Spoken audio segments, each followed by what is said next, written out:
Hello, তোমরা সকলে কেমন আছো? আমি খুব ভালো আছি। আমি আজ বানালাম শঙ্কর মাছ। তো এই প্রথমবার আমি শঙ্কর মাছ রান্না করছি। একটু তো প্রথমে ভয়তেই ছিলাম যে জানি না কেমন রান্নাটা হবে। তো যাই হোক, আগে রান্নাটা করে নিই, তারপরে বলছি রান্নাটা কেমন হলো। তো প্রথমে মাছটাকে ম্যারিনেট করার জন্য আমি দিয়ে দিব লবণ, হলুদ আর লেবুর রস আর একটু সর্ষের তেল। মাছটাকে আমি 15 মিনিটের জন্য ম্যারিনেট করার জন্য রেখে দেবো। তারপরে আমি রান্নার জন্য আলু, পেঁয়াজ, টমেটো, রসুন, কাঁচা লঙ্কা এগুলো কেটে নেব।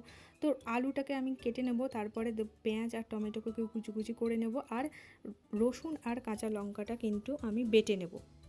আচ্ছা, শঙ্কর মাছ খেতে তোমাদের কেমন লাগে এটা কিন্তু আমাকে কমেন্টে জানিও। আমার কিন্তু শঙ্কর মাছ খেতে বেশ ভালো লাগে। আর যদি শঙ্কর মাছটাকে একটু ভালোভাবে রান্না করা যায় তাহলে কিন্তু আরও ভালো লাগে খেতে।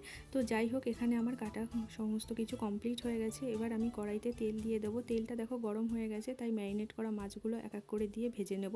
এখানে আমার মাছ ভাজা হয়ে গেছে। এবার মাছটাকে তুলে নিয়ে আমি আলুগুলো ভেজে নেব। তার জন্য দেখো আলুও ভাজা হয়ে গেছে। এবার আলুগুলোকেও এক এক করে তুলে নেব।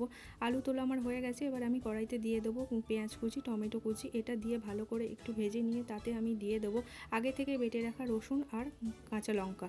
এবার কাঁচা লঙ্কা রসুন দিয়ে আরেকটু ভালো করে ভেজে নিয়ে তাতে দিয়ে দেবো ভাজা আলু। এবার দিয়ে দেবো হলুদ গুঁড়ো আর দিয়ে দেবো জিরে গুঁড়ো, ধনে গুঁড়ো আর গোলমরিচের গুঁড়ো আর একটু লঙ্কা গুঁড়ো দিয়ে দেবো। দিয়ে ভালো করে কষিয়ে নেবো। তারপর জল ঢেলে দেবো। আর দেখো রান্না করতে করতে আমার এই অবস্থা।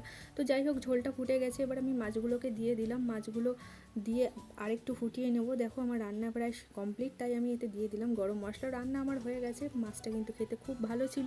তোমরা এইভাবে রান্না করে আমাকে জানাতে পারো যে কেমন হয়েছে। বাই।